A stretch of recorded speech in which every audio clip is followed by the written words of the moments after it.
Yes बच्चों, मैं Audible visible एक बार चेक कर लो बेटा, सारे ऑनलाइन वाले बच्चे। Hello hello hello hello hello.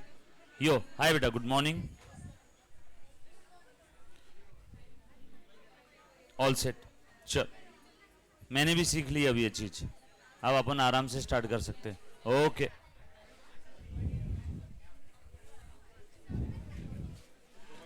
Good morning यार।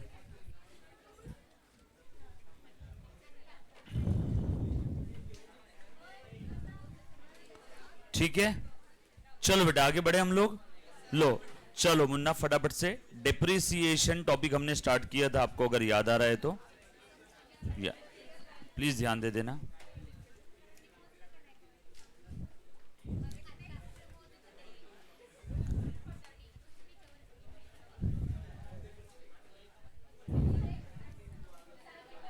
ठीक है, आ जाओ। डिप्रिसिएशन में सारी मेथड्स देख लिया था बेटा। यस आया बेटा, good morning good morning. Depreciation में सारी मेथड्स हमने देख ली थी, आपको अगर याद आ रहा है तो आ जाओ आगे बढ़ते हैं आज थोड़ा सा। सो डिप्रिसिएशन टॉपिक की बात चल रही थी, हमने इसमें सबसे पहले मीनिंग ऑफ डिप्रिसिएशन देख लिया था। नेचर एक्सपेंस है, इनडायरेक्ट एक्सपेंस है, सो पी एंड एल के डेबिट में जाएगा, और उसमें भी नॉन कैश एक्सपेंस। एक्सपेंस बोलते ही आपके दिमाग में आ जाना चाहिए इसका बैलेंस कौन सा रहेगा, डेबिट बैलेंस। खर्चा बढ़ रहा है डेबिट करो, कम हो रहा है तो क्रेडिट करो, राइट। सब लोग साथ में रहना बेटा।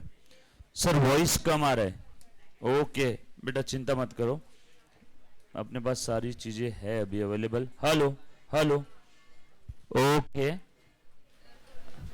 हेलो हेलो हेलो, आप चेक कर बेटा। Hello, now all set. Hello hello, अभी आ रहा है बेटा क्लियर, एक बार चेक करना। Hello hello, yes okay. चलो राठी जी, ओके ऑल सेट। चलो थोड़ा सा आगे बढ़ रहा हूं, मुन्ना प्लीज ध्यान देना। बैलेंस देख लिया था मुन्ना, प्लीज देखो। फिर उसके बाद हमने ये देखा था कि इसकी अकाउंटिंग ट्रीटमेंट के लिए कितनी मेथड थी, दो। एक पहला था चार्ज टू असेट और दूसरा था मेक अ प्रोविजन। दोनों केस में बैलेंस शीट में कैसे दिखेगा ये हमने देखा था। दोनों केस में कुछ जर्नल एंट्री देखी थी, असेट खरीदने बेचने की और डिप्रिसिएशन की, राइट। प्लीज सब लोग ध्यान देना। उसके बाद हमने देखा था how to calculate the amount of depreciation. इसके लिए कुछ मेथड्स देखी थी, 1 2 3 4 5 6, याद आ रहा है सभी को। Straight line method, WDV method, SYD method, machine और प्रोडक्शन यूनिट और डिप्लेशन, कुछ मेथड्स हमने देख लिया था, राइट। और उसके हमने एक एक एग्जाम्पल्स भी लिए थे, डमी एग्जाम्पल, राइट। आ जाओ थोड़ा सा और आगे बढ़ते हैं मुन्ना, अब ध्यान देना सभी ने अच्छे से। आज हम लोग इसके प्रैक्टिकल क्वेश्चन सॉल्व करेंगे। सबसे पहले कौन से, इंस्टीट्यूट के मटेरियल के, ठीक है। हम लोगों का पढ़ने का तरीका कैसे, एक बार मैंने ऑलरेडी बताया हुआ है। मैं इंस्टीट्यूट का मटेरियल भी कवर करवाऊंगा, मैं जो आपको थोड़े दिनों में नोट्स देने वाला हूं वो भी कवर करवाऊंगा। ये अपना टॉपिक खत्म होने के पहले आपके हाथ में नोट्स आ जाएगी। सो इंस्टीट्यूट का मटेरियल और अपनी नोट्स दोनों से करना है, अगर 90 प्लस का टारगेट रखना है। अगर आपको सिर्फ पासिंग करवाना है तो सिर्फ इंस्टीट्यूट का मटेरियल भी देख लिया तो चलता, बट 90 प्लस का टारगेट है तो दोनों भी चीजें करवानी पड़ेगी। सर मटेरियल के 100% क्वेश्चन, जो मटेरियल के क्वेश्चन मैंने नोट्स में ले लिए है वो हम लोग मटेरियल से नहीं करेंगे, क्योंकि ऑलरेडी नोट्स में ले लिए है, बार बार वही चीज नहीं करना है, ठीक है। और जो हमने नोट्स में नहीं लिए है और जो मुझे लगता है कि करवाना चाहिए, है ना, वो मैं मटेरियल से भी आपके करवा के लूंगा। सर अगर सिर्फ आपकी नोट्स करी तो भी मोर देन सफिशिएंट है। सर फिर हम लोग मटेरियल क्यों कर रहे हैं, एक्स्ट्रा प्रैक्टिस के लिए। सर प्रैक्टिस हम घर पे करेंगे, वो तुम्हारा टेंशन, तुम घर पे करो मत करो, बट मैं यहां पे सारी चीजें करवा के ले लूंगा। घर पे आपने रिवीजन भी किया तो भी काफी है, राइट। चलो आगे। सो इंस्टीट्यूट के मटेरियल के कुछ क्वेश्चंस करवाता हूं, मुन्ना प्लीज ध्यान देना। आ जाओ।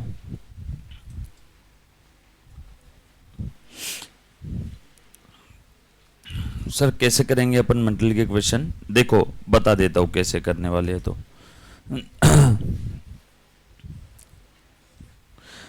सर ये क्वेश्चन लिखने की जरूरत है? नो, क्वेश्चन लिखने की जरूरत नहीं है। सर हमारे पास सॉफ्ट कॉपी रहेगी मटेरियल की? जी हाँ, आपके फोन में भी रही तो भी चलेगा। कौन है रे?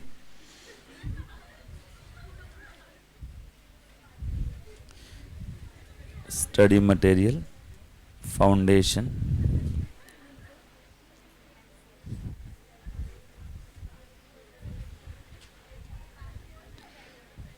डिप्रिसिएशन। आ जाओ सर, आप ही एक काम करना, टॉपिक वाइज सारा मटेरियल एक पीडीएफ फाइल के अंदर में डाल के हमें दे देना। ठीक है, दे देता हूं। मैं फीलिंग समझता हूं आप लोगों की। सर कहाँ हम लोग इतना जा करके उसमें देखेंगे? ठीक है, चलेगा, कोई दिक्कत वाली बात नहीं। ठीक है, 612।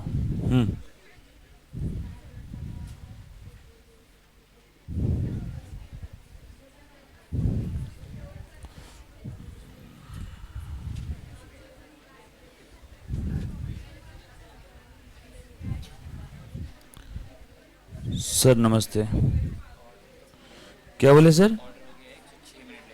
100? हाँ चलेगा ना, इट्स ओके। इसलिए मैंने बोला जल्दी दे दे। 150 ना? हाँ, कितना हुआ टोटल? मैं और कर दूँ? कितने? मैं कर देता हूँ, मेरे को सिर्फ ये बता दे, मैं ऊपर आके कर देता हूँ। हाँ हाँ, मैं ऋषभ को और कितना करना है बता दे सिर्फ मेरे को। हाँ हाँ ठीक है ना, कर देता हूँ, कर देता हूँ। चलो लो बेटा, बच्चों ध्यान देना, सुनना। मैं मैसेज कर देता हूँ, मेरे उधर के लेक्चर आज ऑफ रहेंगे तो मैं इन्हीं के साथ थोड़ा रुकता हूँ। ऑलरेडी मैं 20 मिनट लेट हूँ। तो सीएस के अगर उधर से फोन आया समझ ले, तो सिर्फ उधर मेरे बंदे का फोन आएगा, उसको बोलना उधर सीएस के लेक्चर सारे ऑफ है ना, क्योंकि सर का इधर ही बोलना लेक्चर अभी। ठीक है,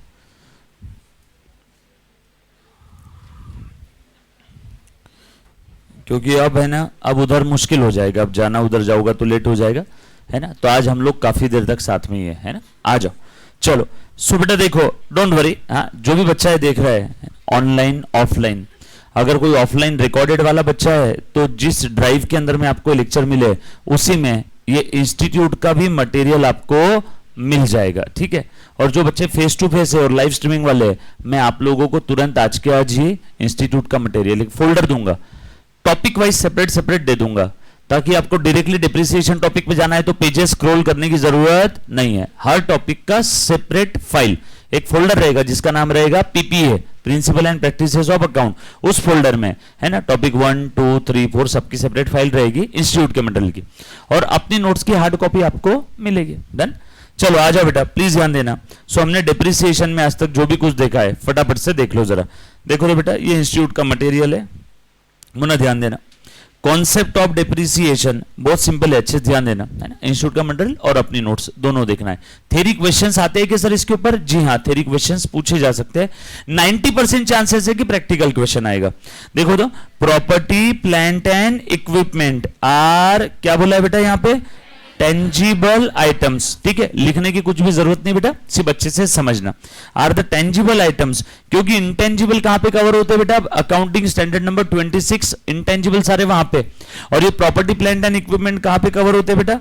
ये कवर होते हैं आपके अकाउंटिंग स्टैंडर्ड नंबर 10, और इसका नाम है प्रॉपर्टी प्लांट एंड इक्विपमेंट। तो प्रॉपर्टी प्लांट एंड इक्विपमेंट ये क्या है बेटा? ये सारे टेंजिबल आइटम्स है, टेंजिबल फिक्स एसेट है, यस और नो। इनटेंजिबल का यहां पे कोई स्कोप नहीं है। और सर इंटेंजिबल एसेट डिप्रिसिएट नहीं होती हो क्या? यस, जी हाँ बेटा, यस। एक सेकंड सर, ऊपर का लिखना है। नो बेटा, लिखने की जरूरत नहीं है, लिखने की जरूरत नहीं है, प्लीज ध्यान देना। इंटेंजिबल एसेट डिप्रिसिएट नहीं होती है क्या? होती है, लेकिन उनके डिप्रिसिएशन को हम लोग बोलते हैं अमोर्टाइजेशन, है ना। और ये जो टेंजिबल फिक्स एसेट जो डिप्रिसिएट हो रही है, इसकी वैल्यू कम हो रही है, इसको बोलते हैं डिप्रिसिएशन। अच्छा, मुझे एक बात बताओ, ऐसी कोई एसेट जो फिजिकली कम हो रही है उसके डिप्रिसिएशन को क्या बोलेंगे? डिप्लेशन। फर्नीचर डिप्रिसिएट हो रहा है, डिप्रिसिएशन। गुडविल और patent right, copyright, intangible asset depreciate हो रही है बेटा, अमोर्टाइजेशन। और एक चीज है, टेक्नोलॉजी की वजह से अगर कोई एसेट बाहर जा रही है ना, वैल्यू कम हो रही है, तो उसको बोलते हैं ऑब्सोलेंस, है ना। क्या बोलते हैं उसको, बोलो मेरे साथ, ऑब्सोलेंस। फिर से बोलो, टेक्नोलॉजी की वजह से एसेट की वैल्यू कम हो गई, ऑब्सोलेंस। इंटेंजिबल एसेट की वैल्यू कम हो रही है, अमोर्टाइजेशन। यस और नो। और नॉर्मल अपना डिप्रिसिएशन बाकी सारी एसेट के लिए। यस और नो। ये बात समझ में बेटा सभी को, पक्की बात। चलो आगे, सो प्लीज ध्यान देना। अच्छा, अब ये प्रॉपर्टी प्लांट एंड इक्विपमेंट क्या होता है? प्रॉपर्टी प्लांट एंड इक्विपमेंट क्या होता है बेटा? ये वो सारी, हाँ बोल मुन्ना, वापस बताता हूं मुन्ना, प्लीज ध्यान देना। जो अपनी टेंजिबल फिक्स एसेट है वो क्या होती है? डिप्रिसिएट, डिप्रिसिएशन बोलेंगे उसके रिडक्शन इन वैल्यू को। इंटेंजिबल एसेट डिप्रिसिएट होती है तो उसको बोलते हैं अमोर्टाइजेशन, AMORTIZATION, अमोर्टाइजेशन। और तीसरा, इनोवेशन एंड टेक्नोलॉजी की वजह से अगर कोई एसेट की वैल्यू कम हो रही है, नई इनोवेशन आ गई तो पुराने इनोवेशन, पुराने टेक्नोलॉजी वाली एसेट की वैल्यू कम हो जाती है, तो उससे बोलते हैं ऑब्सोलेंस। उसे क्या बोलेंगे? ऑब्सोलेंस। डोंट वरी, आगे इस टॉपिक में वापस आएगा बेटा। सो ध्यान देना। अब पीपी यानी क्या? Are the assets held for, are the asset held for use, held for use in the production. देखा था कि हमने सप्लाई और services, production, supply of goods और सर्विसेज, तीन चीजें इंपॉर्टेंट। या फिर किसी को रेंट पे देना है, या फिर एडमिनिस्ट्रेटिव पर्पस के लिए। याद आया क्या? पांचों भी चीज बताई थी। एडमिनिस्ट्रेटिव पर्पस, जैसे हमने बताया था कि एग्जांपल, एम्प्लॉय अपने यहाँ पे आ रहा है, पंचिंग मशीन, वो थंब इंप्रेशन वाला बायोमेट्रिक लगा हुआ है, वो एडमिनिस्ट्रेशन के लिए है। सीए के ऑफिस में प्रिंटर जो है वो सर्विसेज सप्लाई करने के लिए, प्रोडक्शन करने के लिए मशीनरी है, प्रोडक्शन के लिए। किराना दुकान के अंदर में फर्नीचर लगा हुआ है, वो सप्लाई ऑफ गुड्स के लिए है। यस और नो।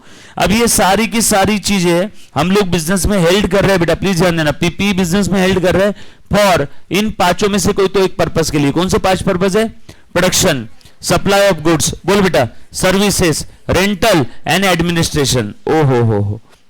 तो आप देखो, आपके बुक के अंदर में ये आप बस ऐसा लिखोगे, अब जो बता रहा हूं वो लिखो, पीपीई आर हेल्ड फॉर। देखो, आपको साथों साथ समरी नोट्स बनाने की भी आदत हो जाएगी, है ना। आर हेल्ड फॉर, बोल बेटा, कौन से पांच पर्पस है? हेल्ड फॉर यूज इन, हाँ, पहला प्रोडक्शन, दूसरा सप्लाई ऑफ गुड्स। सर इतना डिटेल और इतना बारीकी में पढ़ना पड़ेगा क्या? जी हाँ, है ना, तभी आप 90 प्लस के लिए आराम से जाओगे। लिख लो बेटा फटाफट से। Supply of goods, rendering services, rendering यानी देना, है ना, क्या देना? सर्विसेज, है ना। उसके बाद आगे for rental to others, for rental भी लिख दिया तो भी चलेगा। और लास्ट में फॉर एडमिनिस्ट्रेशन, यस और नो।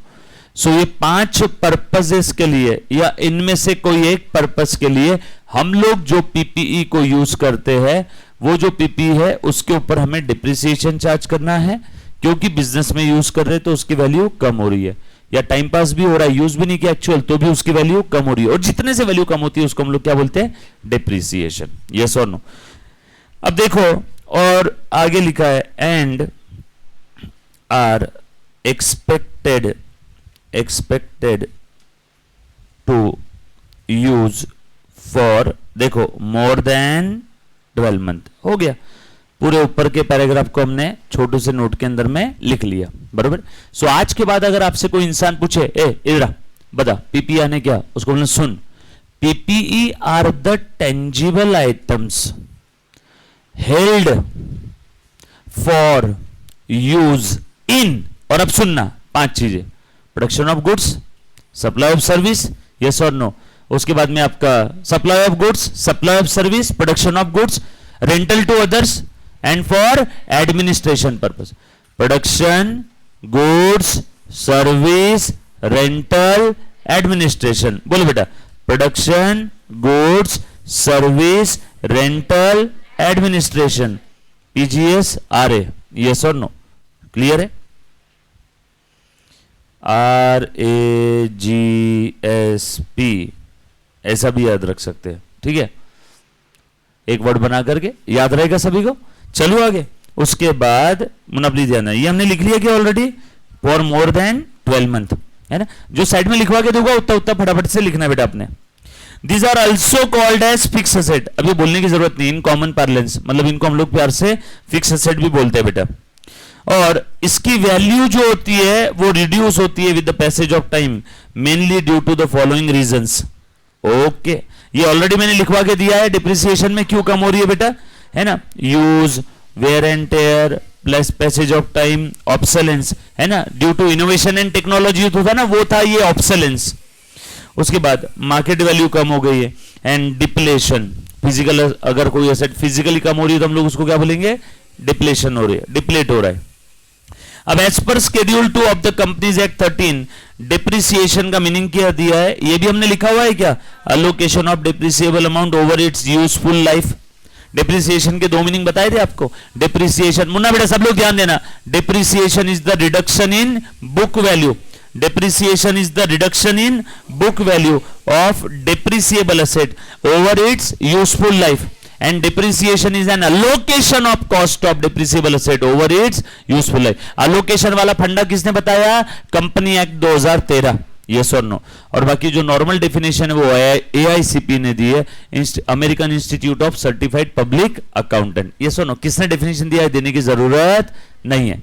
चलो आगे, ये लिखा हुआ है, फिर से लिखने की जरूरत नहीं है। अब these are 3 important factor, Munna please ध्यान दे दो। मुझे एक बात बताओ, कोई भी डिप्रिसिएशन का फॉर्मूला देख लेना आपको, देखो बेटा कोई भी फॉर्मूला, जैसे एक अपना SLM का फॉर्मूला ले लो, cost minus estimated scrap value divided by useful life. कितने फैक्टर है, cost, useful life, estimated scrap value. SYD ले लो, उसके अंदर में भी useful life remaining including current year upon SYD into another bracket cost minus estimated scrap value. Again कौन से फैक्टर्स है, useful life, cost, scrap value, yes और नो।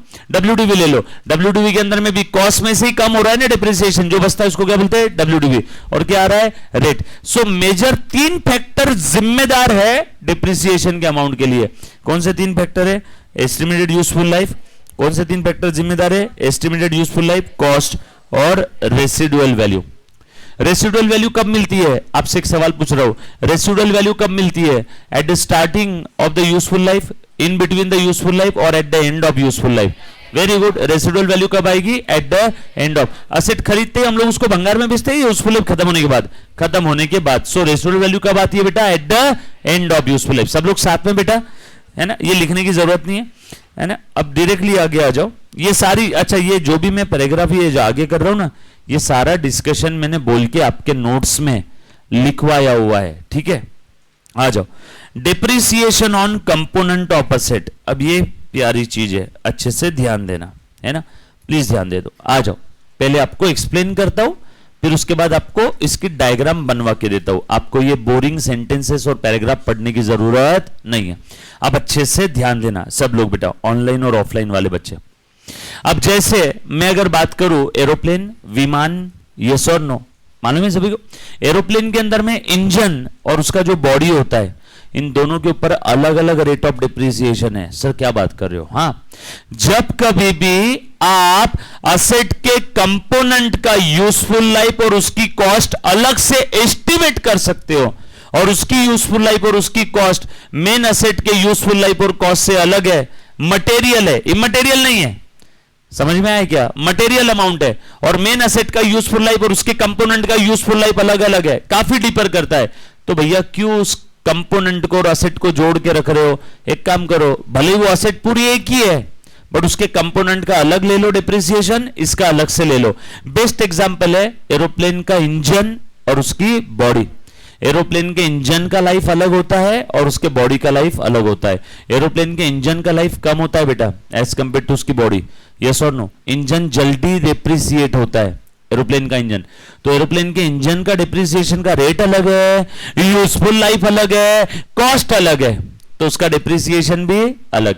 और उसके बॉडी का, अब एरोप्लेन का इंजन ये एरोप्लेन का ही कंपोनेंट है ना, वही तो बात चल रही है, वही तो बात चल रही है यहां पे कि डिप्रिसिएशन उसके कंपोनेंट का अलग से कर सकते हैं क्या, जी हां बिल्कुल हम लोग अलग से कर सकते हैं। समझ में आया हेडिंग क्या है, देखो, it may be noted that an accounting standard as well as the companies act, मतलब एएसबी बोल रहा है, एएसबी बोल रहा है और कंपनी एक्ट भी बोल रहा है कि भैया आपने क्या करना है, depreciation to be charge on a component basis.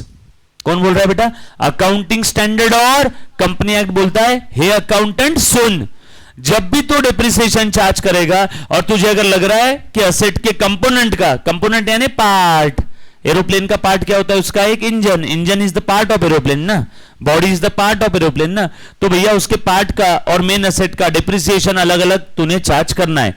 कब, हर केस में नहीं तो आप बोलोगे सर ये टीवी जो बड़े बड़े लगे हैं इसके वायर का अलग डिप्रिसिएशन, टीवी का अलग, नो, मोबाइल के चार्जर का अलग डिप्रिसिएशन, मोबाइल फोन का, वहां नहीं रहेगा।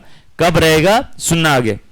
Each part of an item of a property plant and equipment, इतना क्यों थक रहे हो, ईच पार्ट और each item of an asset भी बोल देते तो भी चलता, बट ये एसेट बोलने की जगह क्या वर्ड यूज करते हैं, पीपी। सो ईच पार्ट और item of an PP of an asset और of PP with a cost that's significant in relation to total cost should be depreciated separately. So भैया पूरी असेट के cost के comparison में उसके part का या उसके कंपोनेंट का कॉस्ट सिग्निफिकेंटली डिफर कर रहा है, तो उस समय आपने क्या करना है, अलग अलग ले लेना है। एरोप्लेन अगर होता होगा 1000 करोड़ का, उसका इंजन आता होगा 600 करोड़ का, सिग्निफिकेंटली डिफर कर रहा है, यस और नो। उसकी यूजफुल लाइफ भी अलग है, कॉस्ट भी अलग है, तो क्यों उसको जबरदस्ती चिपका के रख रहे हो, दोनों का अलग अलग लो ना डिप्रिसिएशन, यस और नो। सर चिपका के रख रहे हो मतलब एरोप्लेन जब उड़ेगा तो बॉडी अलग और इंजन अलग उड़ेगा, ना रे बाबा, मैं for the purpose of depreciation की बात कर रहा हूं in the books of account. चलो आ जाओ।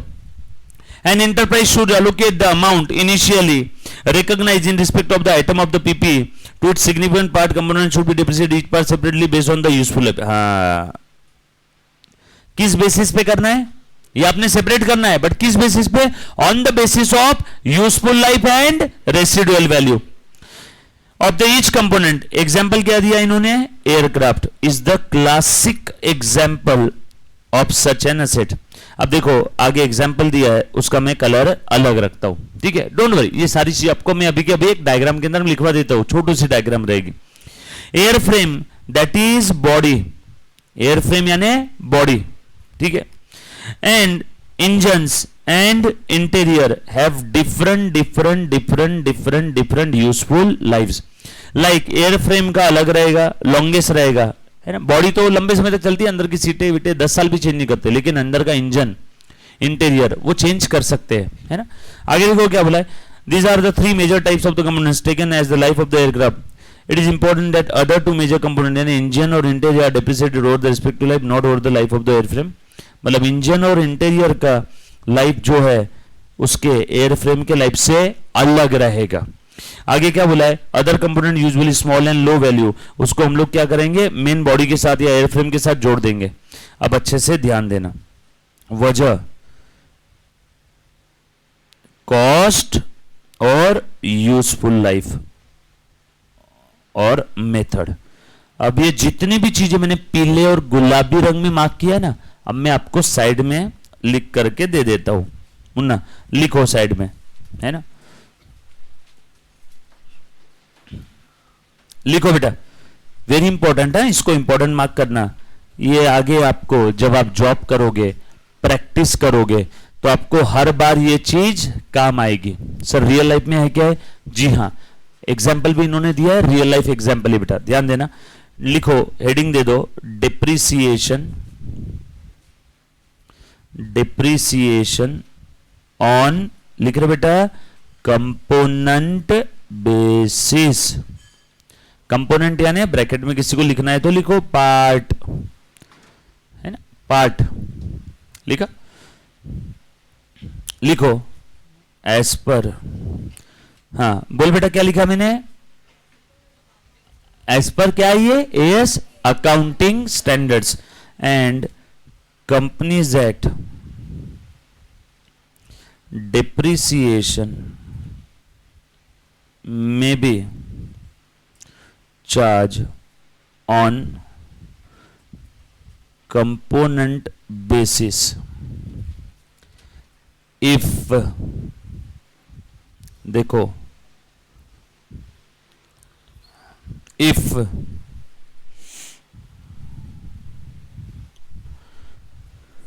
cost of component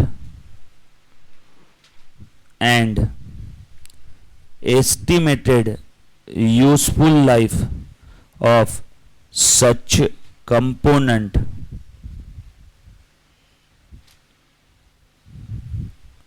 is differ from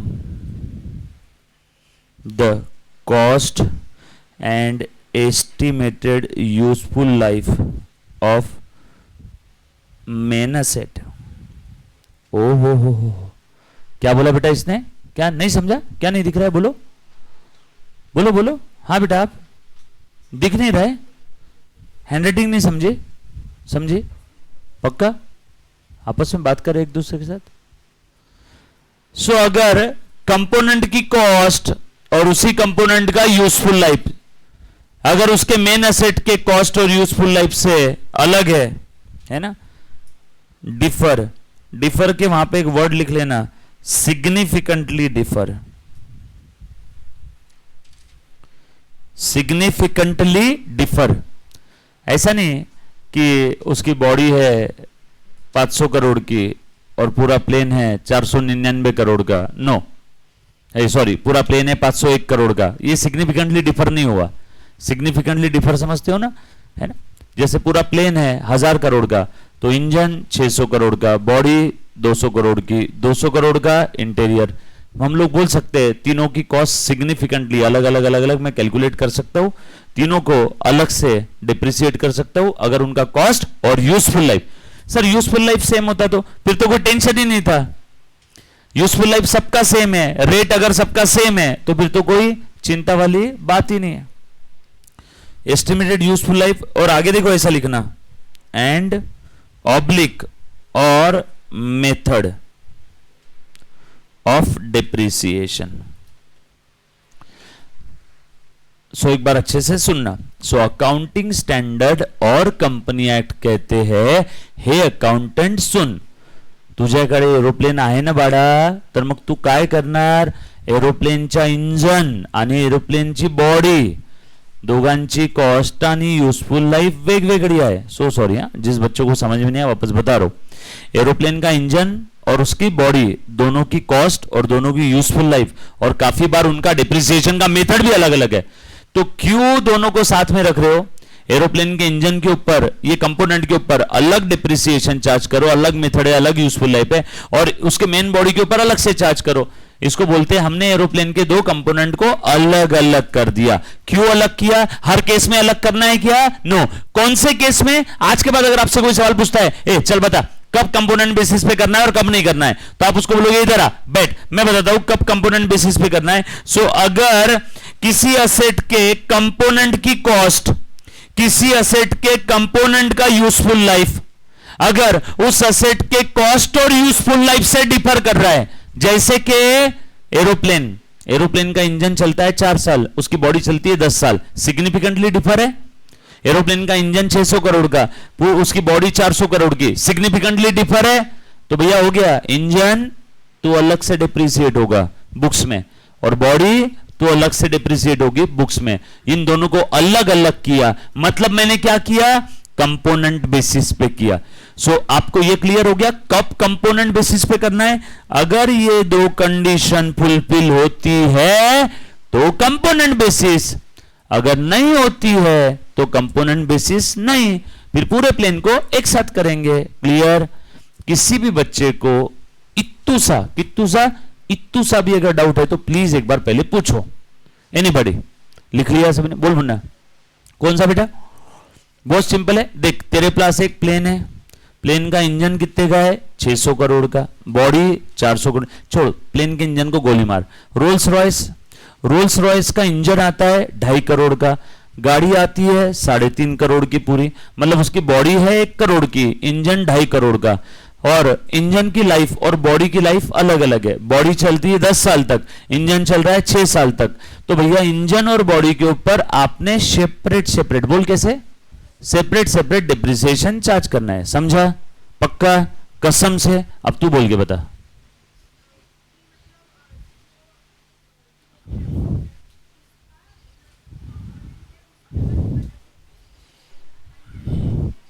कब लगेगा अलग बता, हर केस में कि कुछ स्पेसिफिक केस में? कौन सी स्पेसिफिक केस बोल, कौन दोनों किस सेंस में सिग्निफिकेंटली डिफर है? कॉस्ट और यूजफुल लाइफ। पक्का? अब समझा उस बच्चे को, पूछना जरूरी है, यस और नो। क्लियर? हाँ बोल बेटा।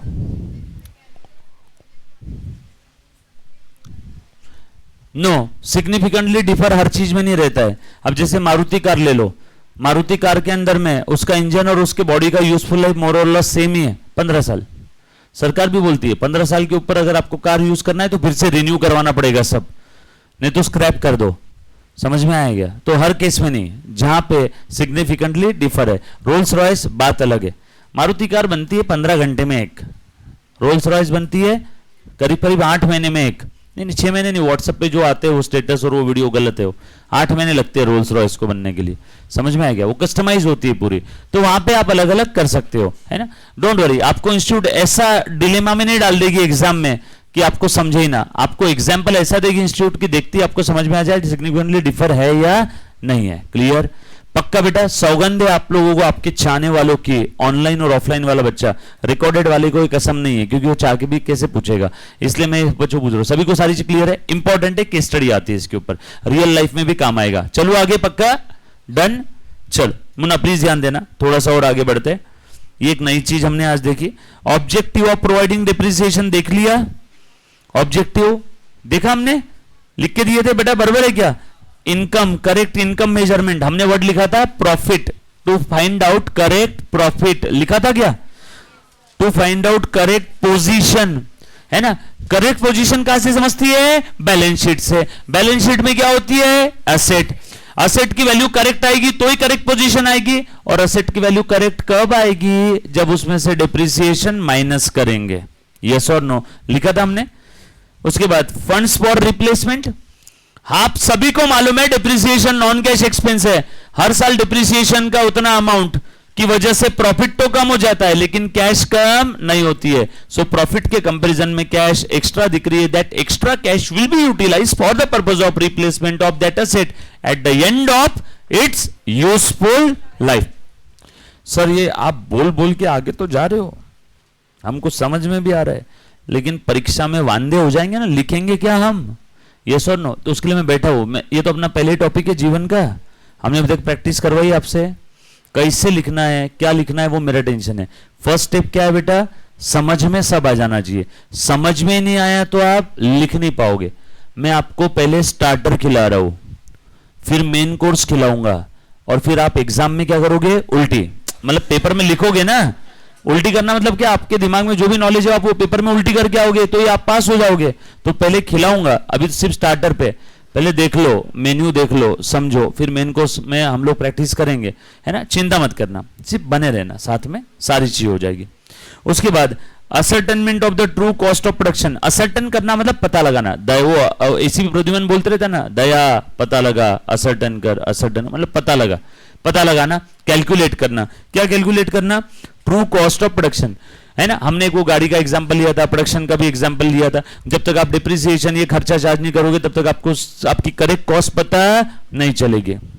उसके बाद factors in measurement of depreciation, cost, useful life और स्क्रैपेबल, तीन ही फैक्टर दिखेंगे, इसके अलावा और कोई चौथा फैक्टर नहीं है। डन? ये भी देखा हुआ है, अभी आपको आगे का देखने की इसकी जरूरत नहीं है। सर क्यों जरूरत नहीं है? ये हमने एग्जाम्पल लिए हुए हैं इसलिए जरूरत नहीं है।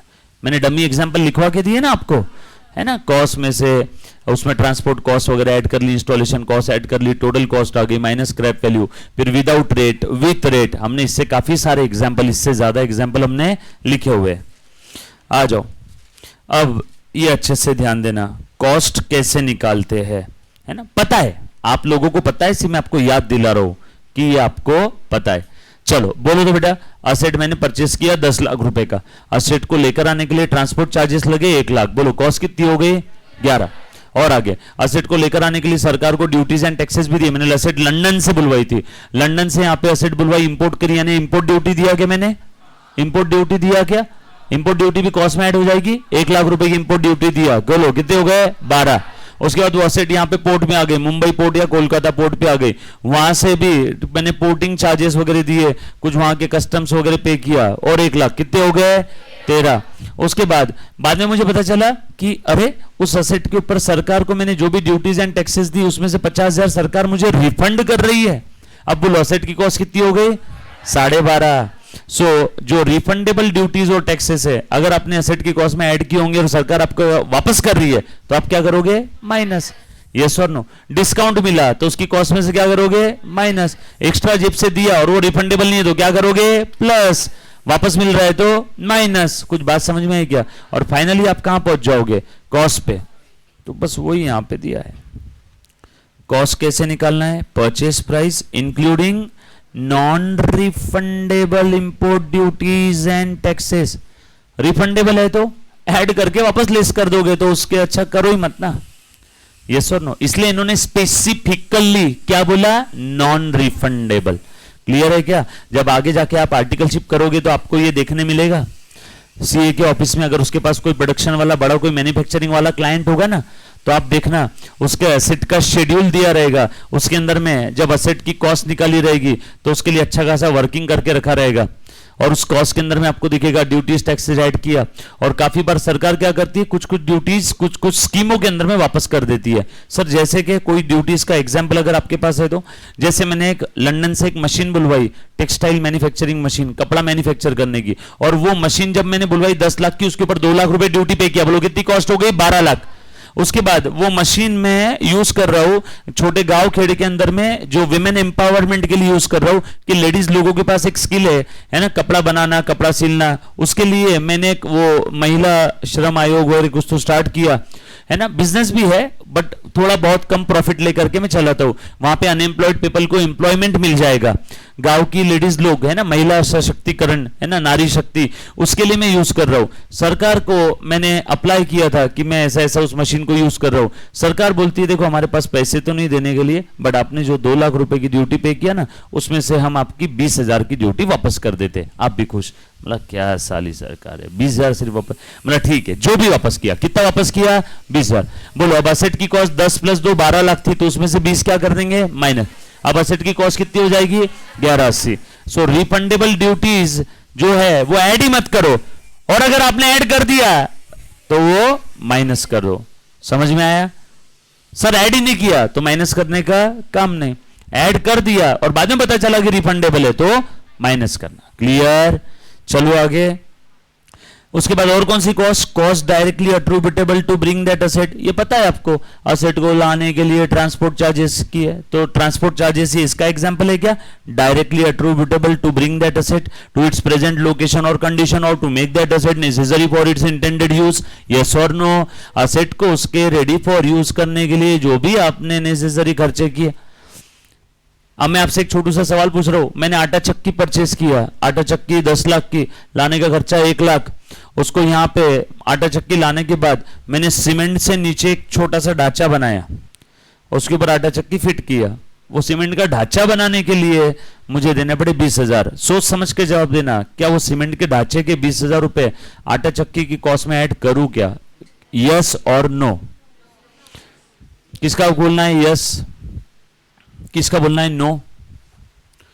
आप नो क्यों बोल रहे हो मुझे कारण बताओ। क्या वो सीमेंट का ढांचा ready for its intended use है क्या। हाँ? आटा चक्की डायरेक्ट लाके जमीन पे रख के चालू कर दोगे तो भागेगी ना इधर उधर वाइब्रेट होके। यस और no. For vibration free movement of that आटा चक्की और फॉर वाइब्रेशन फ्री वर्किंग वो सीमेंट का ढांचा उसके ऊपर नट फिट करके चक्की फिट करेंगे। सो नेसेसरी है, necessary for its intended use, necessary for its intended use. और उस असेट को रेडी फॉर यूज करने के लिए नेसेसरी है कि नहीं।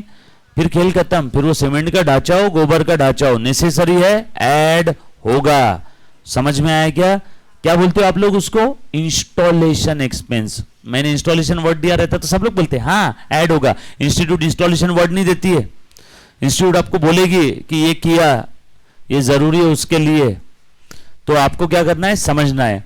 और डिप्रिसिएशन पूछेगी तो जो बच्चों ने उसको सीमेंट के ढांचे की कॉस्ट उसके ऊपर ऐड नहीं किया, उनका डिप्रिसिएशन का आंसर गलत हो जाएगा। यस और नो? अभी क्लियर हुआ? अब सबका सही हो गया ना? चलो आ जाओ आगे बढ़ते हैं। And initial estimate of the cost of dismantling, removing the item and restoring the site on which asset located. बहुत ही प्यारा पॉइंट है, ये भी आप लोगों को पता है। मुन्ना प्लीज ध्यान देना, आपसे एक छोटा सा सवाल पूछ रहा हूं, जवाब देना। एक बहुत बड़ी बिल्डिंग बनानी है ना? पेठ मालूम है? पेठ गया है कोई? पेठ में क्या होते हैं? वाड़ा। पेठित का स्थित वाड़ा है ना? मैं जब 2007 में पुणे आया था, मुन्ना प्लीज ध्यान देना। सर वॉइस नॉट वर्किंग, एक सेकंड मुन्ना, ऐसा क्यों हो रहा है आज? हेलो हेलो हेलो हेलो, आवाज आ रहा है बेटा? एक बार चेक करना। ए बेटा ऑनलाइन वाले बच्चे आवाज आ रहा है? हाँ सही है। संध्या, हाँ बाकी सारे बच्चों को आवाज आ रहा है। संध्या सिर्फ आपके फोन में आवाज नहीं आ रहा है, तो उसको बंद करके चालू करो, रिफ्रेश करो, क्योंकि अगर मेरी तरफ से इश्यू रहता तो 100% बच्चों को आवाज नहीं आता। बाकी सारे बच्चों को आवाज आ रहा है,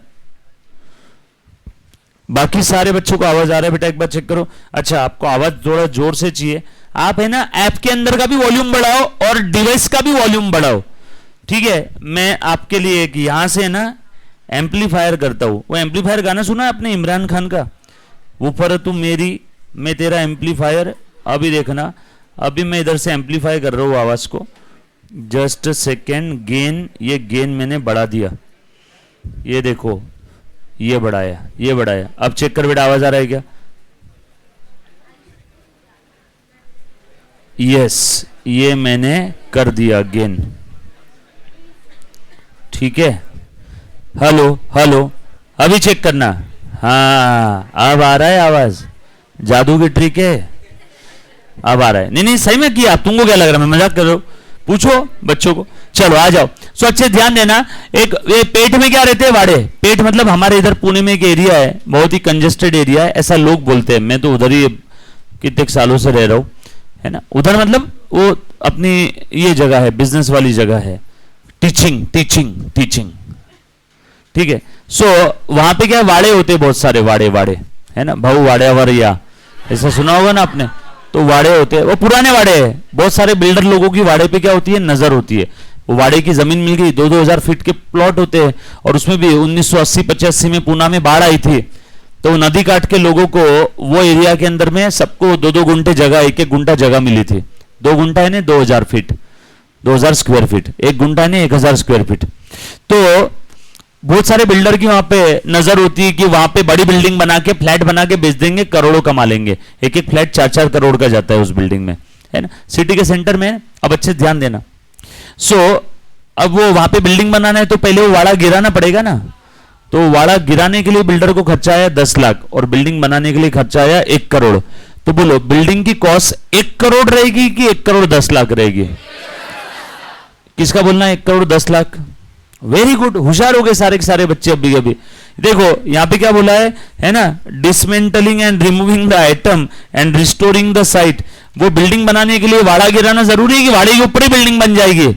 वाड़े के ऊपर बिल्डिंग बन सकती है क्या? नो। बिल्डिंग बनाने के लिए नेसेसरी है पहले उस जगह को प्लेन करना।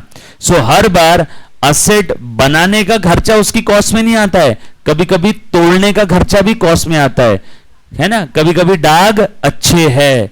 सो असेट की कॉस्ट में हर बार सिर्फ बनाने का खर्चा नहीं आता है, कभी कभी तोड़ने का भी खर्चा असेट के कॉस्ट में आता है। यस और no?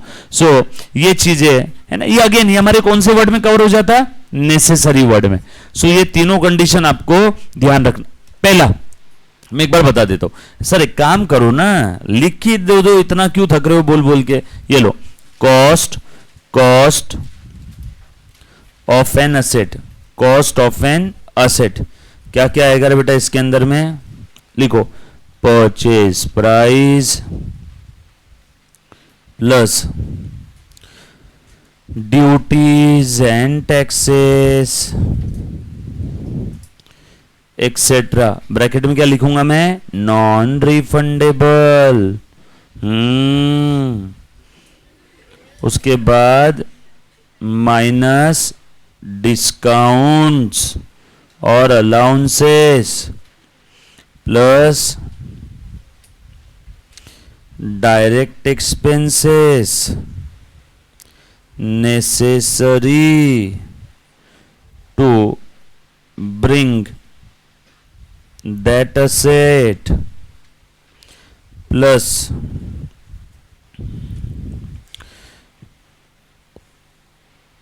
initial dismantling, are you getting my point? dismantling, removing, अंग्रेज गए,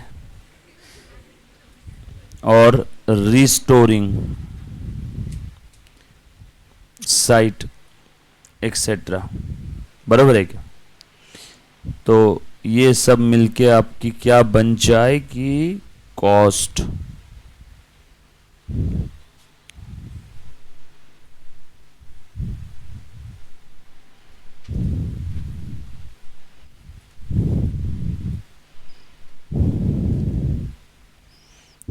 ठीक है, लिख लिया बेटा सभी ने?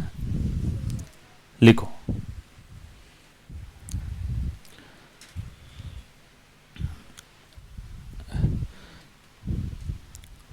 एक एक चीज का सलाम है। सारी सामग्री खाना बनाने की इकट्ठा कर रहे हैं हम लोग। तेज पत्ता, कड़ी पत्ता, नमक, ऑयल, सब्जी, चॉपर, ये वो सब कटवट करने के लिए। अभी तक खाना बनना शुरू नहीं हुआ है ना? मम्मी काफी बार आपसे खाना बनवाने की तैयारी करवा के लेती है ना, मम्मी यार वो मत करवा के लिए, मैं मेन सब्जी बनाऊंगी। वाह बेटा, सब्जी बनाएंगे, पहले काट, जगह साफ कर, किचन विचन साफ कर, उसके बाद सब्जी बनती। डायरेक्टली आपको क्या लगता है मालूम है क्या सर? डायरेक्ट खाना बनाने का है। सब सामान कौन इकट्ठा करेगा? पहले वो समझना, सब सारी चीजें इकट्ठा करनी पड़ेगी ना। वो काम हर किसी को जान पे आता है ना, बट वो करना जरूरी है, उसके बगैर पॉसिबल नहीं है। नहीं तो पता चला सब्जी चढ़ा दी और उसके अंदर में तेल वेल गर्म हो गया, नमक मिर्ची डाल दिया, और अब आप बोल रहे हो कि सर वो सब्जी कट ही नहीं की हुई है। अब वो तेल गर्म होते रहेगा और बाद में सब्जी कट करने जाएंगे बेसिक समझने के लिए, तो समय बीत जाएगा, तेल जल जाएगा ना पूरा।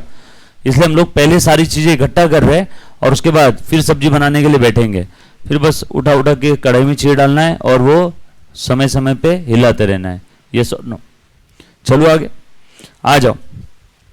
सो कुछ एग्जाम्पल्स दिए, एग्जाम्पल्स यहाँ पे हम लोगों को अलग से लिखने की जरूरत नहीं है ना?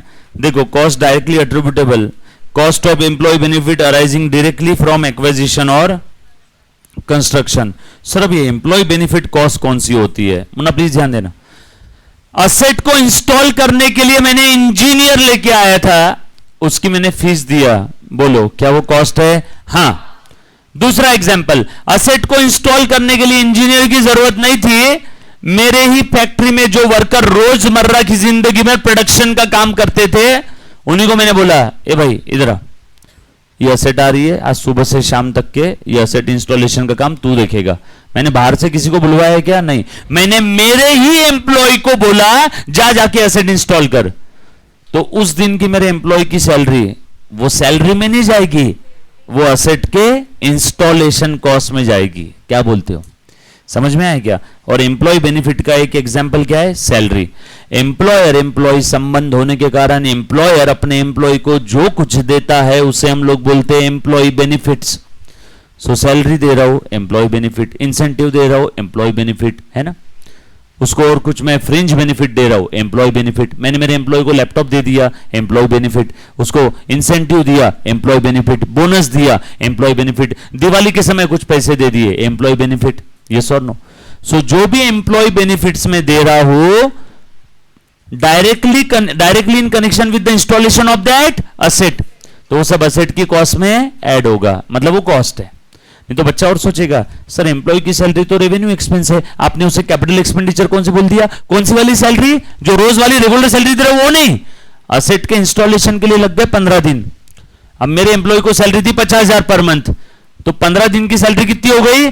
25,000 अपनी 15 दिन की 25,000 रुपए। तो वो 25,000 सैलरी में नहीं जाएंगे, वो 25,000 किधर जाएगा? असेट के कॉस्ट में ऐड होगा, और बचे हुए 25,000 नॉर्मल सैलरी P&L के डेबिट में जाएगी। यस और नो? सो देखो क्या लिखा है, एम्प्लॉय बेनिफिट्स डायरेक्टली किसके कनेक्शन में? असेट को ला करके रेडी फॉर यूज के कनेक्शन वाले जो भी एम्प्लॉय बेनिफिट है वो कहां पे जाएंगे? असेट की कॉस्ट में। उसके बाद साइट प्रिपरेशन, ये आपको मालूम है, आटा चक्की का एग्जांपल लिया था मैंने, सीमेंट का ढांचा प्रिपेयर किया, यस और नो। उसके बाद initial delivery and handling cost, asset को लेकर आने के लिए डिलीवरी चार्जेस दिए, ट्रांसपोर्ट चार्जेस दिए, हैंडलिंग कॉस्ट वगैरह सारी चीजें। उसके बाद इंस्टॉलेशन एंड असेंबली कॉस्ट, काफी बार असेट डायरेक्टली ऐसी आई नहीं, आई के डायरेक्ट रख दी, यूज कर लो, असेट को पार्ट पार्ट में ला करके उसे इंस्टॉल करना पड़ता है। जैसे बेस्ट एग्जांपल देता हूं, मॉल के अंदर में कभी एसी देखा है आपने? है ना, वो डक्ट रहते ना एसी के, उसमें से हवा आते रहती, वो इतने बड़े, वो इतना बड़ा ऐसा एसी देखो, कभी पुराना कोई झाड़ देखा होगा, उसकी कितनी सारी ब्रांचेस है। अगर मैं उस मॉल के सारे सीमेंट के ढांचे को गायब कर दूं और ऐसा सोचो गायब कर दिया, बचा सिर्फ एसी, तो कितना बड़ा जंजाल दिखेगा आपको एसी का। सोचो मॉल के सीमेंट के ढांचे को 2 सेकंड के लिए गायब कर दिया, सिर्फ एसी के डक्ट के पाइपलाइन रहती है। मूवी के अंदर में दिखते हैं ना, डक्ट में से इधर उधर जाते है ना, वो कौन सी मूवी थी अभी वो आई थी आपकी साउथ वाले हीरो की, वो डक्ट में से सारे लोगों को निकालता है, मॉल हाईजैक हो जाता है, कौन सा मूवी था वो? रॉ रॉ रॉ, है ना। तो वो एसी के डक्ट क्या रेडीमेड बने बने थोड़ी आते हैं, वो क्या करता पड़ता है? इंस्टॉल, असेंबल करना पड़ता है। तो असेंबली कॉस्ट भी असेट की कॉस्ट में आ जाएगी क्या? यस। किसी घर पे बच्चा है, फर्स्ट क्राई से ट्रॉली वगैरह बुलवाई कभी? वो ट्रॉली इतने से इसमें पैक होकर आ जाती है, घर पे हमें सब उसको क्या करना पड़ता है? असेंबल करना पड़ता है, यस और नो। असेंबल यानी जोड़ तोड़ के घर पे बना लो उसको। उसके बाद कॉस्ट ऑफ टेस्टिंग, ये मोस्ट इंपॉर्टेंट, ये अच्छे से ध्यान देना। चल मुन्ना प्लीज ध्यान दो। असेट मैंने पूरी इंस्टॉल कर दिया, सब कुछ हो गया, अब क्या हुआ? आपने देखा होगा बहुत सारे प्रोडक्ट के ऊपर ओके टेस्टेड लिखा रहता है ना, ओके टेस्टेड, है ना। मैंने मशीन चालू करने के पहले उस मशीन में क्या बनाता था मैं? सोप, नहाने का सोप। तो हमने बोला कि रुको यार, डायरेक्टली सोप बना के पब्लिक को बेचो मत, पहले चेक करते बना करके 1000-2000 क्वांटिटी। तो 2000 क्वांटिटी का प्रोडक्शन किया, टेस्ट रन कहते हैं उसको, क्या बोलते हैं? Test run. 2000 क्वांटिटी का टेस्ट रन करने के लिए खर्चा आ गया 2 लाख रुपए, असेट थी 15 लाख की। 2 लाख रुपए किस चीज का खर्चा आया? टेस्ट रन करने का। असेट को टेस्ट बेसिस पे रन किया, 2000 साबुन बनाया, उसका बाकी खर्चा था, 2 लाख रुपए का खर्चा आ गया। अब मुझे एक बात बताओ, वो जो 2 लाख रुपए के साबुन बनाए, साबुन वो बराबर बन गए, वो जो 2 लाख रुपए का खर्चा आया वो असेट की कॉस्ट में ऐड होगा कि नहीं होगा? होगा। सर वो साबुन बनाए वो कॉस्ट असेट किस में? अरे बाबा वो टेस्ट रन है। मुझे एक बात बताओ, असेट को रेडी फॉर यूज के लिए टेस्ट रन करना नेसेसरी है कि नहीं है? बिल्कुल नेसेसरी है। असेट को टेस्ट रन करने के लिए जो कॉस्ट लगी, डीजल, इलेक्ट्रिसिटी, साबुन का मटेरियल, ये वो सब। सर वो साबुन का मटेरियल भी, हाँ, test run is necessary to get that asset ready for its intended use. क्या फर्स्ट टाइम पब्लिक पे टेस्ट करोगे? पब्लिक जूते मारेगी अगर कुछ प्रॉब्लम हो गया तो, यस और नो? क्लियर है। सो टेस्ट रन कॉस्ट भी cost of testing whether asset is functioning properly और नॉट, ये भी हम लोग देखेंगे क्या? यस, असेट की कॉस्ट में ऐड हो जाएगा, है ना। सो नेसेसरी वर्ड जो हमने लिखा इसके अंदर में सब आ जाएगा ना, ये नेसेसरी वर्ड ध्यान रखना, to check whether the asset working properly और नॉट। अच्छा, अब वो टेस्ट रन के लिए कॉस्ट कितनी आई? 2 लाख रुपए। मुन्ना सब लोग ध्यान देना, उसमें कितने साबुन बनाए थे? सोप, साबुन, अंगूरी से साबुन, कितने साबुन बनाए थे? 2000। वो साबुन सब प्रॉपर बन गए और वो हमने बेच दिया मार्केट में, भारत है कुछ भी बिकता है, ठीक है, बेच दिया। वो हमने बेचा 40,000 में। कितने बेचा? 40,000 में। अब बताओ टेस्ट रन की कॉस्ट 2 लाख ऐड होगी कि 1,60,000? Very good, common sense. Test run की कॉस्ट लगी 2 लाख और टेस्ट रन में जो भी प्रोडक्ट बना, जो कुछ बनाया वो बेचा 40,000 में, तो नेट कॉस्ट कितना लगा? 160।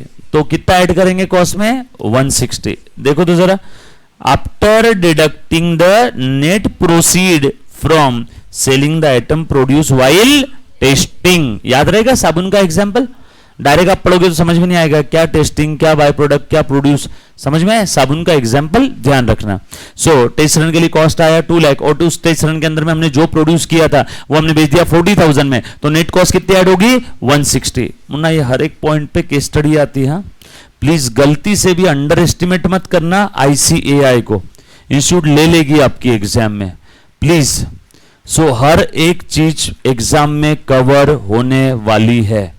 90 प्लस का टारगेट है तो कोना कोना आपको पढ़ना होगा, यस और नो, प्लीज ध्यान देना। प्रोफेशनल फीस ये हमने देख लिया ऑलरेडी, इंजीनियर आया था, उसने इंस्टॉल किया, उसको प्रोफेशनल फीस दिया, वो भी कॉस्ट के अंदर में ऐड हो जाएगी। ये कुछ एग्जाम्पल्स है। एग्जाम में एक बार थ्योरी क्वेश्चन आया था for 4 marks, give at least 5 examples of cost to make that asset ready for its intended use.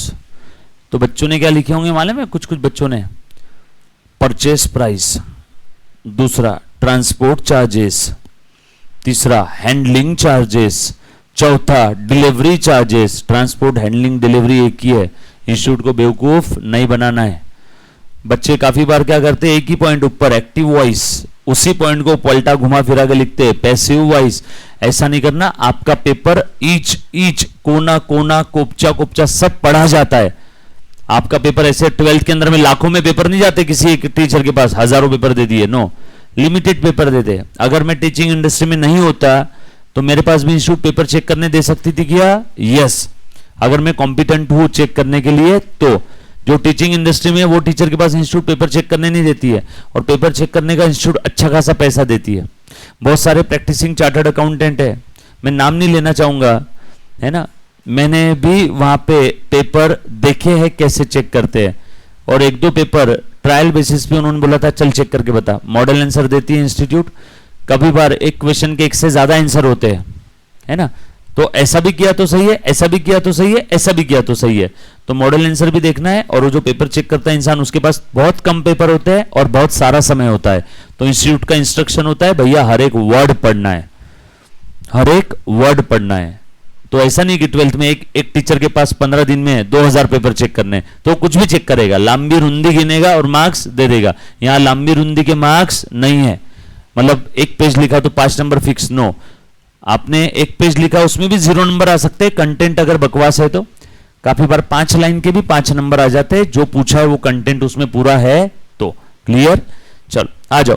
सो ये एग्जाम में पूछा हुआ क्वेश्चन है, थ्योरी क्वेश्चन से, examples of the cost that are directly attributable to the cost of that PPE, property plant and equipment. ठीक है sir, ये अपने नोट्स के अंदर में है ना, ये आप जो बोल रहे हो थ्योरी क्वेश्चन? हाँ है, ये लिखने की जरूरत नहीं है, दिया हुआ है नोट्स के अंदर में मैंने। ठीक है, आ जाओ।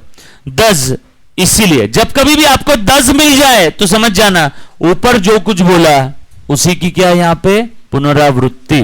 सो क्या मैं ऐसा बोल सकता हूं ऊपर की सारी बातों को मद्देनजर रखते हुए 10, इसीलिए क्या मैं बोल सकता हूं all the expense which are necessary for the asset to bring it in condition and location of the desired use. हम लोग इसको क्या बोलते हैं? इंटेंडेड यूज और desired use will become the part of cost. अब कौन से खर्चे कॉस्ट का पार्ट नहीं है? Not become the part of cost. 1, 2, 3, 4 देखो तो। पहला, cost of opening a new facility और business such as inauguration cost, बताया हुआ है आपको already. Katrina, inauguration, ribbon cut करना नहीं आएगा कॉस्ट में, बरोबर है क्या? उसके बाद cost of introducing a new product और service, for example cost of advertisement और प्रमोशनल एक्टिविटी, आएगा क्या? इनॉग्रेशन, एडवर्टीजमेंट, प्रमोशन, ये असेट की कॉस्ट में ऐड नहीं होगा। उसके बाद cost of conducting a business in a new location with a new class of customer including the cost of staff and training.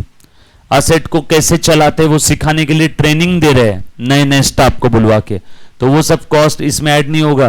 नहीं तो असेट की कॉस्ट तो 50 साल बाद 50-100 करोड़ के ऊपर चली जाएगी क्या? ट्रेनिंग 10,000 लोगों को ट्रेन किया, असेट कैसे चलाते, training cost, admin cost, general cost, miscellaneous expense, ये असेट के कॉस्ट में ऐड नहीं होता है, राइट।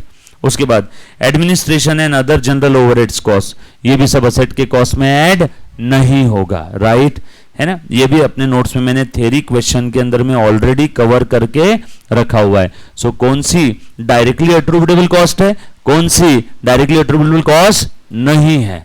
क्लियर? चलो बेटा आगे। सो आप लोगों को समझ में आ रहा है कि आप इस दुनिया में कहाँ हो? आप लोग बेटा सीए फाउंडेशन का पीपीए का डिप्रिसिएशन टॉपिक पढ़ रहे हैं।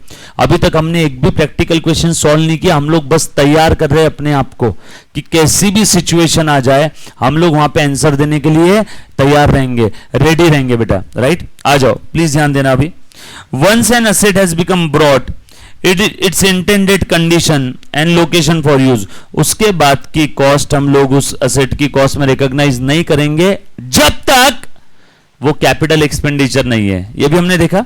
देखो अपना प्लीज ध्यान देना, असेट खरीदने से लेके रेडी फॉर यूज करने तक all necessary expense will be added in the cost of asset. लेकिन उसके बाद के खर्चे अगर रेवेन्यू एक्सपेंस है तो असेट की कॉस्ट में ऐड नहीं होगा, कैपिटल है तो असेट की कॉस्ट में ऐड होगा। Sir asset ready for use करने के बाद कैपिटल एक्सपेंडिचर, आप ही बताओ, एग्जांपल बहुत सारे दिए।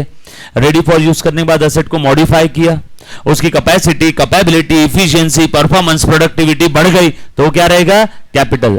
याद आ रहा है ना सभी को? पक्का ना? हाँ आ जाओ।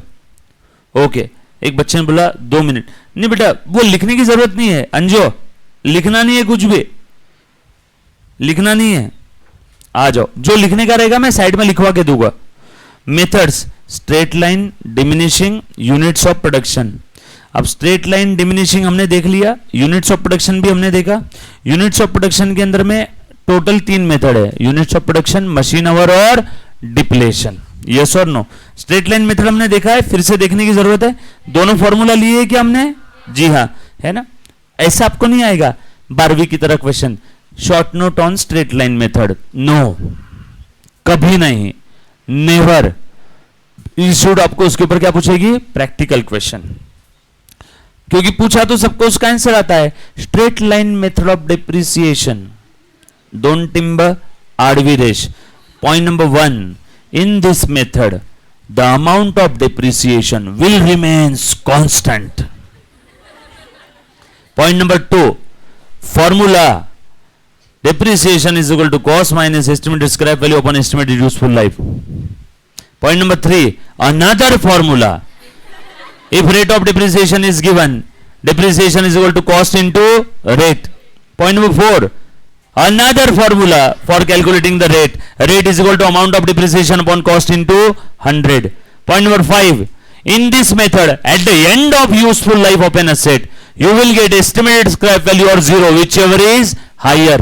yes or no? ऐसा आपको कभी क्वेश्चन नहीं आएगा, इजी है। ठीक है, ऑलरेडी आपको ये सारी चीजें मैंने लिखवा के दी है। आया तो आप एक बार बेंच पे खड़े होकर डांस करना और उसके बाद लिखना। सब लोग पूछेंगे क्यों डांस कर रहा है, उसको बोलना इंस्टीट्यूट ने बहुत इजी क्वेश्चन पूछ लिया इसलिए मैं डांस कर रहा हूं।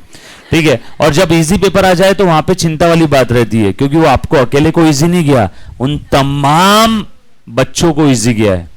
और जब पेपर सबको इजी जाता है ना, तो वहां पे आपको पेपर बहुत अच्छी क्वालिटी का लिखना पड़ता है, क्योंकि सब आंसर लिखेंगे। आपके पीछे वाले ने भी अच्छा आंसर लिखा होगा, उसके बाद आपका पेपर जब उसके हाथ में आएगा तो आपके भी आंसर में उसको कोई फर्क नहीं दिखा तो मार्क्स उतने मिलेगा जितना पीछे वाले को मिलेगा। सो इंसान चेक करता है पेपर, है ना? तो आप अगर अच्छा लिखोगे, उसके चेहरे पे जितनी स्माइल आएगी, उसका हाथ ऐसे ही जाते रहेगा, ऐसे। यस और नो? तो सारी चीजें प्रॉपर रहेगी, है ना? हैंडराइटिंग अच्छी आने देना। लोग बोलते प्रोफेशनल एग्जाम में हैंडराइटिंग मायने नहीं रखती है, एटलीस्ट समझ में आ जाए वैसी हैंडराइटिंग लिखो, कोशिश करो अच्छी आ जाए। हैंडराइटिंग इंपॉर्टेंट है बट उसका इंपॉर्टेंस सेकेंडरी है, प्राइमरी इंपॉर्टेंस क्या है? कंटेंट। यस और नो? आ जाओ थोड़ा सा और आगे बढ़ते हैं। रिड्यूसिंग बैलेंस मेथड हमने देख लिया, फॉर्मूला हमने लिखा है, प्रैक्टिकल क्वेश्चन अभी तक हमने इसका नहीं देखा।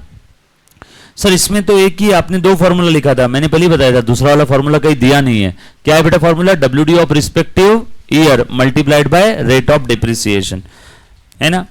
ये भी हमने देख लिया। अकाउंटिंग एंट्री प्रोविजन है तो क्या? यस और नो? और आखिरी में डिप्रिसिएशन P&L में जाता है। सेकंड अल्टरनेटिव ये भी देखा है क्या? Charge to asset. देखो तो डिप्रिसिएशन टू असेट और ऊपर में क्या था? Depreciation to provision. सर ये एक्यूमुलेटेड क्या है? प्रोविजन फॉर डिप्रिसिएशन अकाउंट में हर साल प्रोविजन इकट्ठा होते रहता है, क्योंकि असेट हर बार कितने वैल्यू पे दिखती है? ग्रॉस वैल्यू पे। ये असेट थी 100 रुपए की, पहले साल का डिप्रिसिएशन, प्रोविजन फॉर डिप्रिसिएशन कितना हो गया बेटा? 10। बोलो असेट नेट वैल्यू यहां पे कितनी दिखेगी? अगर नेट किया तो 90, और अगले साल का 10 हो गया, टोटल कितना हो गया? 20, और अगले साल का 10 हो गया, टोटल कितना हो गया? 30। उसी में जमा हो रहा है क्या सब? उसी को बोलते हैं एक्यूमुलेट होना। वही अगर नेट असेट, नेट वाली मेथड होती है, असेट को चार्ज करते, पहले साल का डिप्रिसिएशन बोलो बेटा कितना आया? 10, आउटर कॉलम में कितना आया? 90, बोलो। फिर अगले साल कितना बचा 90, और अगले साल का डिप्रिसिएशन 10, कितना 80। तो यहां पे एक्यूमुलेट करने की कोई जरूरत नहीं है, बट यहां पे असेट जो कि ग्रॉस वैल्यू पे दिख रही है, तो यहां पे एक्यूमुलेट करना पड़ेगा क्या? यस, डोंट वरी, जब मैं प्रैक्टिकल क्वेश्चन लूंगा ना, उसमें 5-5 साल का क्वेश्चन सॉल्व करना है, तब हम लोग एक्यूमुलेट क्या होता है, कैसे होता है, देखेंगे। ठीक है, उसके बाद आगे आ जाओ। नाउ इलिस्ट्रेशन नंबर 1, प्लीज ध्यान दे दो सब लोग अच्छे से, क्या चीज है समझना Munna. Jain brothers acquire machinery on 1st of July। ठीक है, जैन ब्रदर्स का क्वेश्चन मैंने नोट्स में लिया है, डिमिनिशिंग बैलेंस मेथड वाला लिया है, आकाश का भी लिया हुआ है। लिखने की जरूरत नहीं है, पहले तीनों क्वेश्चन नोट्स में है ना, लिखने की जरूरत नहीं है।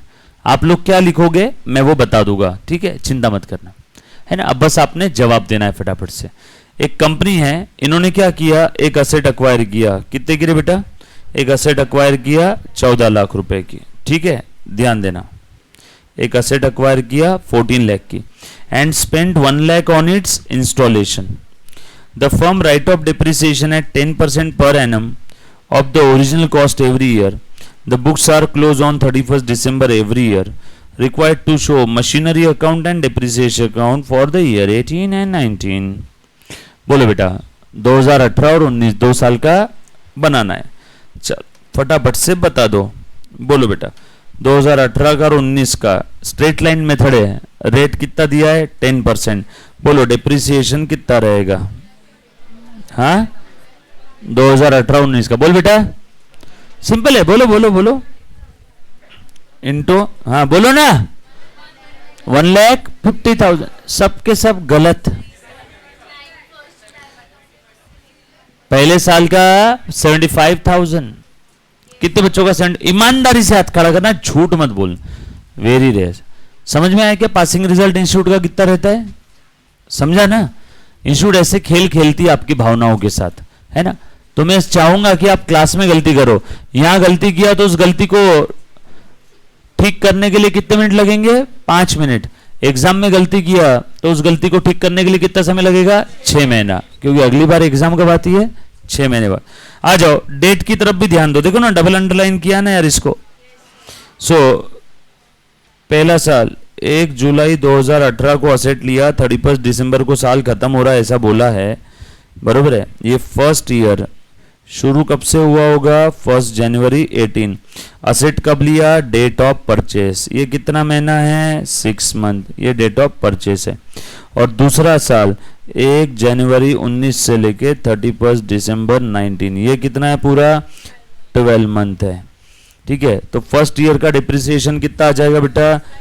असेट की कॉस्ट है 15 lakh, 14 lakh plus 1 lakh installation, total cost कितना हो गया? 15 लाख के ऊपर 10% इंटू 6 महीने का 6/12, बरोबर है क्या? कितना आया? So depreciation for first year 75,000। Second year का कितना आएगा?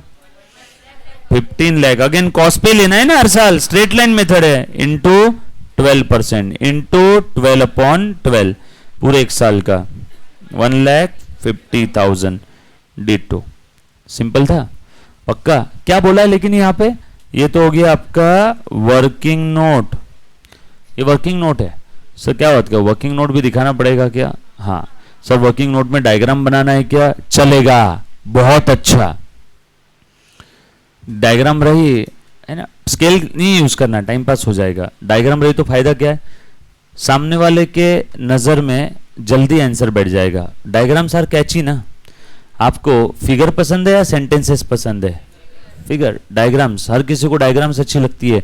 पैराग्राफ के बोरिंग सेंटेंसेस किसी को अच्छे है? देखो स्माइल आ गई भाई के चेहरे पे, है ना। पैराग्राफ किसी को भी। तो वर्किंग नोट लिखते समय अगर आप डायग्राम अगर बनाते हो तो ज्यादा अच्छा रहेगा।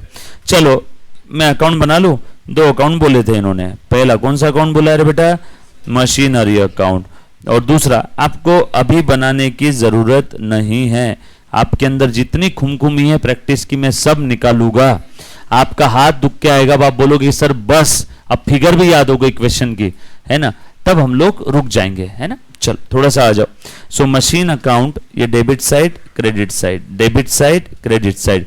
मशीन कब परचेस किया? 1 जुलाई 2018। Machine account debit to bank, कितने में लिया? 14 लाख रुपए। कितने में लिया बेटा? 14 लाख में। एक सेकेंड ना, 14 लाख रुपए, ठीक है। और फिर से सेम डे खर्चा किया असेट पे, सो वो भी असेट के अकाउंट में जाएगा। मशीन टू बैंक कितना? 1 लाख रुपीस। ब्रैकेट में धीरे से लिखना है इंस्टॉलेशन, बट वो कैपिटल एक्सपेंडिचर है इसलिए कहां गया? असेट की कॉस्ट में ऐड हो गया। सर वेट, हमने डायरेक्टली 15 लाख लिख दिया मशीन टू बैंक, चलेगा। डायरेक्टली 15 लाख भी लिख दिया तो भी चलेगा। फिर ब्रैकेट में लिखना 14 प्लस 1, तो उसको समझ में आ जाएगा कि इस बच्चे को अकल है, इसने 14 प्लस 1 क्यों ऐड किया? क्योंकि कैपिटल एक्सपेंडिचर। चलो फर्स्ट ईयर कहां खत्म हो गया बेटा? 31 दिसंबर पे खत्म हो गया। और कुछ इंफॉर्मेशन दी है क्वेश्चन में? इस 6 महीने के दौरान असेट का कुछ पार्ट बेचा, खरीदा, एडिशन डिलीशन कुछ हुआ? नो, है ना, सिंपल है। यहाँ पे 31 दिसंबर 18 by depreciation to asset, by depreciation to asset. देखो ये साइड में हमने वर्किंग नोट बना ली थी। Depreciation for first year, cost into rate of depreciation into 6/12।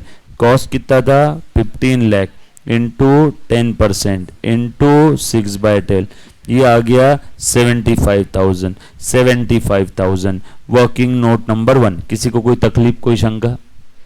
बरोबर, हर चीज एकदम crystal clear, no if no but, हर चीज। ये फिगर आई तो कैसी आई, क्यों आई, प्रेजेंटेशन बहुत जरूरी है। मेरा सबसे ज्यादा मेहनत उसी के ऊपर होता है कि क्योंकि पेपर में मैं नहीं जाने वाला हूं, पेपर लिखने कौन जाएगा? आप उस सारे बच्चे पेपर में मुझे रिप्रेजेंट करने वाले हो, तो मुझे अपनी इज्जत प्यारी है, यस और नो। तो कैसे करवा के लेना है सब बताऊंगा, है ना। उसके बाद आ जाओ आगे, बोलो बैलेंसिंग फिगर कितना आया? साल खत्म हो गया ना, है ना। बोलो by balance carry down, bracket में बैलेंसिंग फिगर 14,25,000, यहाँ पे खत्म। बरोबर है क्या? यहाँ पे खत्म। और उसके बाद ये फिगर नेक्स्ट पीरियड में कैरी डाउन हो जाएगी। पेपर में से एरो फिर मत बनाना, ये आपके लिए है, ठीक है। 14,25,000 बैलेंस ब्रॉड डाउन 1 जनवरी 19। अच्छा, ये जो डिप्रिसिएशन चार्ज किया, डिप्रिसिएशन के डेबिट में, डिप्रिसिएशन कब चार्ज करते हैं? जनरली साल के आखिरी में, टू मशीन अकाउंट। कितने का था? 75,000। साल खत्म होता है तो डिप्रिसिएशन कहां मरेगा जाके? रुको, डिप्रिसिएशन एक खर्चा है, साल के आखिरी में फाइनल अकाउंट में जाएगा। फाइनल अकाउंट में क्या क्या बनता है? रुक रे बाबा, trading, PL, balance sheet. Company नहीं है, जैन ब्रदर्स है, कोई तो प्रोप्राइटरी फर्म होगी या पार्टनरशिप फर्म होगी। बोलो डिप्रिसिएशन ये ट्रेडिंग में जाएगा या प्रॉफिट एंड लॉस में? इनडायरेक्ट एक्सपेंस है, लिख के दिया था ना, कहां जाएगा? पी&एल में। पी&एल में डेबिट में या क्रेडिट में? पी&एल नॉमिनल अकाउंट है, डेबिट में खर्चे, डिप्रिसिएशन खर्चा है, जा डेबिट में। सो बाय पी&एल 75,000, ब्रैकेट में क्या लिखा मैंने? Transfer, TRF transfer, depreciation transfer किया बेटा। चलो फिर डिप्रिसिएशन का बैलेंस नेक्स्ट ईयर कितना जाएगा? 0। ट्रांसफर कर दिया ना उस साल का पूरा पी&एल में, अगले साल कैरी फॉरवर्ड नहीं होगा। असेट आ गई। बोलो फिर से नेक्स्ट ईयर बाय डिप्रिसिएशन, बोल रहे बेटा कितना आया अगले साल का? D2। Again cost into rate, अगले साल का पूरे 12 महीने का है, 15 लाख इंटू 10%, कितना आ गया? 1,50,000। 1,50,000 वर्किंग नोट। बोलो बेटा बचा कितना? 12,70,000। Okay great. 2 साल का बोला था क्या? To balance carried down. दूसरे साल का डिप्रिसिएशन यहां पे लिख दूं क्या? बाय डिप्रिसिएशन, डिप्रिसिएशन के डेबिट में टू मशीन 150 और ट्रांसफर कर दूं ये पी&एल में। ये मैंने थोड़ी सी स्पीड बढ़ाना पड़ेगा कंसंट्रेशन लेवल आपको बढ़ाना पड़ेगा। और अगर किसी बच्चे का स्पीड कम है तो चिंता मत करना, प्लीज मुझे बोल देना सर थोड़ा सा स्लो, है ना। मैं बचपन से वैसे भी लेट कमर हूँ, है ना, वो बादशाह बोलता है ना, बचपन से हूँ मैं लेट कमर, है ना, तो वैसे टाइप का स्लो हम लोग कर लेंगे। बोल मुन्ना, कौन सा लिखा ना मैंने, बैलेंस किसका लिखा? Oh sorry sorry sorry sorry sorry, मैं आपसे बात करते करते लिख रहा था ना, ये मैंने लिख दिया इधर। हाँ बेटा, थैंक यू। हाँ, बाय बैलेंस कैरिड डाउन, नहीं ना रे, हाँ बरोबर है, 14 लाख। बोलो, ये 15 लाख नहीं है, 1,50,000 है। 14 लाख मैं करूं, 12 लाख। ऐसा कोई बच्चा है क्या जो जिम्मेदारी लेगा पूरे बैच में कैलकुलेशन करने की, जो जो मैं बताऊंगा कैलकुलेटर पे? सामने का कोई बच्चा? तेरे को जिम्मेदारी दे रहा हूं, ठीक है।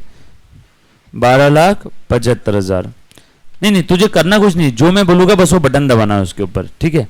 दो फायदे हैं, तेरी भी प्रैक्टिस हो जाएगी और तुझे कंपलसरी करना ही है। और आप बाकी बच्चे, जो मैं आंसर लिखूंगा उसको कॉपी पेस्ट नहीं करना है, आप स्वयं खुद कैलकुलेटर पे कैलकुलेट करना। देखो बहुत छोटी बात है, आप भी हंस रहे होंगे सर क्या करना। अगर नहीं करोगे तो आप अभी जो गलती करने वाले थे वो कब करोगे? एग्जाम में। तो प्लीज कैलकुलेट कर, सभी के पास कैलकुलेटर है ना। अब अपने को नेक्स्ट लेक्चर से कैलकुलेटर लगने वाला है। ये था आपका डिप्रिसिएशन का फर्स्ट क्वेश्चन, राइट? ओके, चलो, thank you very much guys, love you all, take care. अच्छा, एक और चीज, मेरे ख्याल से आकाश सर ने आपको बताया होगा, मैं आपको नहीं बताया क्या अभी तक?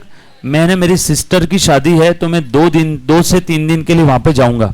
सिस्टर, मेरे कोई भी लेक्चर इस पुणे में नहीं है, मैं ऑनलाइन नहीं रहूंगा, ऑफलाइन ही रहूंगा 2 से 3 दिन तक। बहन की शादी है, मैंने पूरी कोशिश की कि एग्जाम के बाद रखूं, बट 8 जुलाई आखिरी मुहूर्त है इस साल का, है ना। काफी समय से शादी का चल रहा था, अच्छा रिश्ता मिला तो अपनी 8 जुलाई को अपने अर्जेंट बेसिस पे रखी। मैं सोचा था, पापा को बोला भी था कि अपन लोग अक्टूबर में कुछ रख सकते हैं क्या, बट क्या उस समय मुहूर्त कोई नहीं है। 8 जुलाई इस साल का आखिरी मुहूर्त है, तो लेट से लेट में 8 जुलाई को रख सकता है। आने वाले 2 से 3 दिन मैं नहीं हूं। अब ये 3 दिन हम लोग कैसे रिकवर करेंगे, अभी से बता रहा हूं। एक संडे में आपको बुलाऊंगा, एक संडे, प्लीज आ जाना, ठीक है। प्रॉपर ब्रेक देके, नाश्ता बिस्ता करके हम लोग प्रॉपर लेक्चर लेंगे, ब्रेक देंगे, मजे करेंगे, फिर लेक्चर लेंगे, ब्रेक देंगे, मजे करेंगे। तो 2 ब्रेक रहेंगे, एक संडे में आपको बुलाने वाला हूं, जुलाई मंथ में बुलाऊंगा, ठीक है, चिंता मत करना, है ना। तो मैं आज रात को जाने वाला हूं, है ना, आज रात को मैं जाऊंगा, सिर्फ 3 दिन के लिए मैं अवेलेबल नहीं हूं। बहन की शादी है, जाना जरूरी है ना। मैंने बना के भी रखा था ना, प्रोविजन फॉर बहन की शादी, प्रोविजन फॉर माँ की आंखों का ऑपरेशन। नहीं, मेरे माँ की आंखों का ऑपरेशन तो नहीं था, है ना।